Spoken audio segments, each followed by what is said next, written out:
ஜல்லிக்கட்டு நடத்துவது தொடர்பாக முதலமைச்சர் செல்வி ஜெயலலிதா தொடர்ந்து நடவடிக்கைகள் மேற்கொண்டு வருவதற்கு மத்திய அமைச்சர் திரு பொன் ராதாகிருஷ்ணன் நன்றி தெரிவித்துள்ளார். பாரம்பரிய விளையாட்டுக்கு எதிரான சட்ட சிக்கல்களை நீக்கி உறுதியான உத்தரவு பிறப்பிக்க மத்திய அரசு ஆலோசனை மேற்கொண்டு வருவதாகவும் அவர் கூறினார். 2011ஆம் ஆண்டு ஜூலை மாதம் 11ஆம் தேதியன்று மத்திய சுற்றுச்சூழல் மற்றும் வனத்துறை அமைச்சகம் காட்சிப் பொருளாக பயன்படுத்தக்கூடாத பிராணிகள் பட்டியலில் காளை மாடுகளை சேர்த்து ஒரு அறிவிக்கை வெளியிட்டது. இந்த அறிவிக்கை சரியானது என கடந்த 2014ஆம் ஆண்டு மே மாதம் 7ஆம் தேதியன்று உத்தரவு பிறப்பித்த உச்சநீதிமன்றம் ஜல்லிக்கட்டு நிகழ்ச்சிகளில் காளை மாடுகளை பயன்படுத்தக்கூடாது என்றும் உத்தரவிட்டது. இதனைத் தொடர்ந்து முதலமைச்சர் செல்வி ஜெயலலிதா தலைமையிலான தமிழக அரசு உடனடியாக மறு ஆய்வு மனு ஒன்றை கடந்த 2014ஆம் ஆண்டு மே மாதம் 19ஆம் தேதி உச்சநீதிமன்றத்தில் தாக்கல் செய்தது. இந்த மனு நிலுவையில் உள்ள நிலையில் ஜல்லிக்கட்டு நடத்துவதற்கான அனுமதியை பெற தொடர்ந்து அனைத்து முயற்சிகளையும் முதலமைச்சர் செல்வி ஜெயலலிதா தலைமையிலான தமிழக அரசு மேற்கொண்டு வருவதுடன் தமிழகத்தில் ஜல்லிக்கட்டு நிகழ்ச்சியை நடத்த ஏதுவாக உரிய சட்டங்களை கொண்டுவர வேண்டும் என மத்திய சுற்றுச்சூழல் மற்றும் வனத்துறை அமைச்சகத்தை தமிழக அரசு தொடர்ந்து வலியுறுத்தி வருகிறது. இது தொடர்பாக மத்திய அரசின் சுற்றுச்சூழல் மற்றும் வனத்துறை அமைச்சக அதிகாரிகளுடன் தமிழக அரசு அதிகாரிகள் தொடர்ந்து பல சுற்று பேச்சுவார்த்தையில் ஈடுபட்டனர்.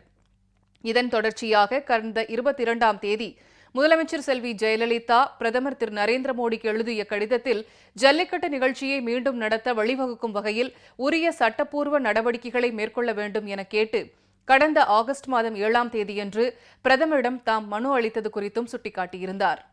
பிரச்சினையின் முக்கியத்துவம் கருதி ஜல்லிக்கட்டு நிகழ்ச்சி நடத்த ஏதுவாக அவசர சட்டம் ஒன்றை உடனடியாக கொண்டுவரவும் நடவடிக்கை எடுக்க வேண்டும் என பிரதமருக்கு முதலமைச்சர் செல்வி ஜெயலலிதா எழுதியிருந்த கடிதத்தில் வலியுறுத்தியிருந்தார்.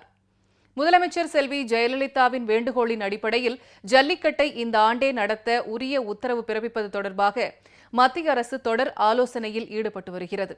இந்நிலையில் டெல்லியில் இருந்து நேற்றிரவு விமானம் மூலம் சென்னை வந்த மத்திய அமைச்சர் திரு பொன் ராதாகிருஷ்ணன் விமான நிலையத்தில் செய்தியாளர்களுக்கு பேட்டியளித்தார். அப்போது ஜல்லிக்கட்டு நடத்துவது தொடர்பாக முதலமைச்சர் செல்வி ஜெயலலிதா தொடர் நடவடிக்கைகளில் ஈடுபட்டு வருவதற்கு நன்றி தெரிவித்தார். அதற்காக என்னுடைய நன்றிகளை தெரிவித்துக் கொள்கின்றேன்.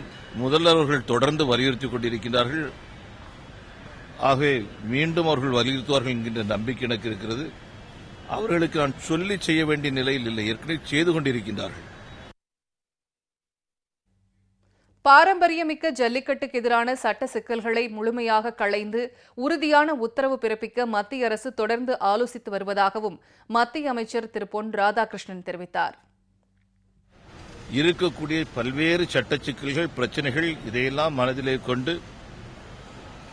ஒவ்வொரு அடியை நாங்கள் எடுத்து வைக்கும் போதும் கூட கிடைக்கக்கூடிய உரிமை நிரந்தரமான ஒன்றாக அமைய வேண்டும்.